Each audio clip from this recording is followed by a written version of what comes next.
बड़े सगीर पाक हिंद की तारीख में सब अहम राजों में एक ये भी है कि पुरानी और तरक्की याफ्ता तहजीब, जिसे हड़प्पा तहजीब भी कहा जाता है, आखिर वो कैसे इस दुनिया से मिट गई। आज हम आपको हड़प्पा तहजीब के हवाले से बताएंगे 1700 कबल ईस्वी में इस तहजीब के उजड़ जाने के बाद इसके लोग कहाँ गए, आखिर क्या हुआ उनके साथ। हड़प्पा या वादी सिंध की तहजीब लगभग 3300 से 1300 कबल ईस्वी में वादी सिंध के किनारे हुआ करती थी। इस तहजीब के लोगों को बाकायदा मंसूबा बंदी के साथ बड़े बड़े शहर बसाने की महारत हासिल थी। जब बाकी दुनिया खाना इकट्ठा करना सीख रही थी, तब यहाँ के लोग खूबसूरत घर, सड़कें और वसी व आरीज महल बना रहे थे। ये लोग इतने माहिर तामीरात थे कि इस दौर में भी पत्थरों की बजाय ईंटों का इस्तेमाल करते थे, जिससे बड़ी इमारतें बना पाते। पर ईंटें पत्थरों की तरह वक्त की मार को नहीं झेल सकी और इसलिए ये तहजीब कहीं खो गई। मगर सवाल ये है कि ये हुआ कैसे।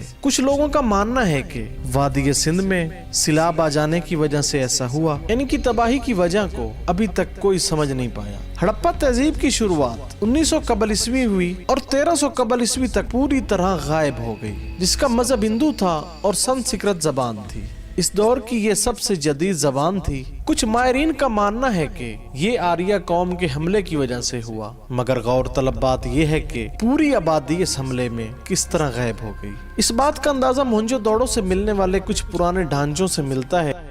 अगर आर्या कौम के साथ इनकी जंग हुई थी तो सारे कदीमा को इस जंग के बाकियात, कुछ हथियार भी मिलने चाहिए थे, पर ऐसा नहीं हुआ।